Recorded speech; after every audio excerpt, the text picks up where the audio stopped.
Ya, para subscriber, selamat berjumpa kembali. Hari ini kita akan berbicara masalah yang cukup krusial menurut saya karena banyak sekali pertanyaan-pertanyaan yang datang kepada saya untuk bertanya tentang status proses dalam penyidikan hukum pidana ini. Beban pembuktian itu ada di mana? Seperti itu pertanyaannya kan. Jadi siapa sih yang mesti membuktikan?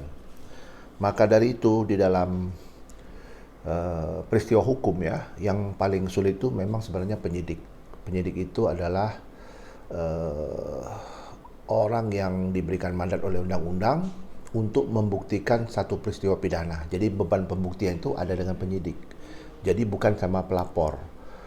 Kalau ada peristiwa adanya suatu tindak pidana, lantas penyidik minta dibuktikan oleh pelapor, itu ada kekeliruan cara berpikir. Kenapa demikian? Karena ketika ada satu peristiwa pidana, orang awam yang datang ke aparat penyidik itu pasti dia menginginkan sesuatu yang uh, menjadi terang gitu loh. Nah, tugas penyidik adalah bukan menanyakan, dapatkah Anda bisa membuktikan ini? Contoh nih yang konkret, misalnya saya kasih contoh, misalnya penggelapan. Bisakah saudara, bisakah membuktikan bahwa ada penggelapan di situ? Nah, ini kan logikanya udah terbalik gini. Justru dia tidak bisa membuktikan itu. Yang bisa membuktikan itu adalah penyidik. Nah, ini satu contoh yang menurut saya fenomenal sekali gitu loh. Yang perlu dipertanyakan oleh penyidik itu ketika orang itu datang melakukan laporan di kepolisian ataupun aparat kepenyidik tadi, pertanyaan yang paling mendasar itu adalah apakah saudara mempunyai legal standing. Ini khusus untuk delik-delik omisi, delik-delik omission delik. Jadi omission delik itu membutuhkan status-status dari orang yang melapor.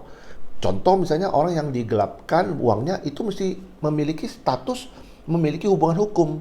Jadi ada namanya personal dienstbetrekking ya, ada hubungan hukum antara si korban sama yang pelaku seperti itu. Itu yang perlu dipertanyakan. Jadi bukti-bukti awal itu ya dari situ. Contoh misalnya kalau itu dilakukan secara modelingan, secara lisan, ya yang harus dibuktikan adalah adakah transfer uang, bukti transfer uang, dan yang harus dibuktikan kepada aparat penyidik sehingga aparat penyidik bisa membawa berkas itu ataupun bukti awal yang menjadi hubungan hukum itu menjadi dasar untuk melakukan penyelidikan ya, karena di dalam penyidikan itu harus dilakukan penyelidikan lebih dahulu. Itu proses seperti itu.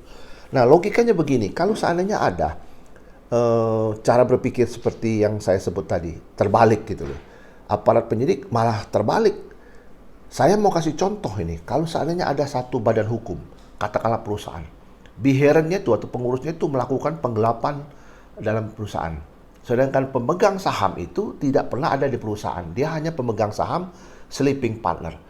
Ketika itu dilakukan, kejahatan dilakukan oleh para biheren tadi, si Andelin ini apakah tidak bisa melakukan hak-haknya dia untuk meminta hak-haknya dia atau melaporkan kepada tindak pidana yang terjadi? Pasti nggak bisa. Nanti dibuktikan dari awalnya apa?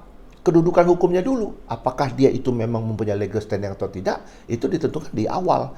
Nah, dalam prosesnya, penyidik yang harus menggali. Bukannya minta supaya dia dibuktikan. Apalagi bertanya soal berapa yang dibuktikan, mana auditnya, dan lain sebagainya. Kebayang nggak nih, kalau dalam satu organisasi ataupun dalam badan hukum itu, tidak ada sama sekali bukti apa-apa karena dia tidak bisa mengakses. Dia itu di luar. Si pelaku membuang, menggelapkan itu, dihapuskan semua, dibakar, diapa sebagainya. Ini membuat perkara menjadi stuck. Bagaimana kita bersikap seperti itu? Kan ini tidak bisa. Jadi kesimpulannya saya, di dalam penegakan hukum pidana itu, beban pembuktian ada dengan si penyidik, bukan pada si pelapor. Tugas penyidik hanyalah menanyakan apakah saudara mempunyai legal standing. Legal standing bisa secara modelingan, secara lisan, bisa juga secara unscripted. Kalau unscripted pasti ada tulis yang tertulis, tapi kalau modelingan ya perlu ada saksi, betul atau tidak. Kan begitu. Karena ingat, pidana ini bercerita soal bukan formil tapi material. Ia berbicara soal hal yang material. Artinya bukan hanya wet matter hit tapi dull matter hit. Lihat dari hasilnya bagaimana. Kalau ada peristiwa pidana, ya runtut. Maka itu dalam hukum pidana itu ada 3 fase yang harus dikuasai oleh penyidik. Pertama yaitu antum sebelum peristiwa, peristiwa sendiri yaitu feitennya, dan juga postum. Ini harus nyambung.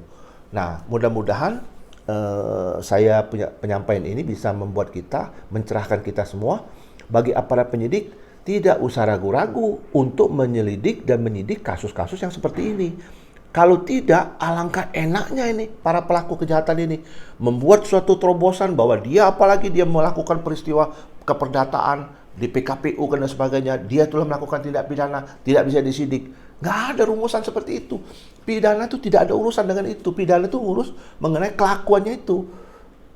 Perilakunya orang itu yang dilihat apakah memenuhi unsur atau tidak. Kan tidak ada draw dalam penyidikan itu. Harus salah satu, apa terbukti atau tidak. Kalau terbukti naik, tidak terbukti ya SP3. Nggak ada yang direpotkan ya. Yang istilah Gus Dur bilang itu aja kok repot. Nah, ini yang menurut saya harus dipahami bersama.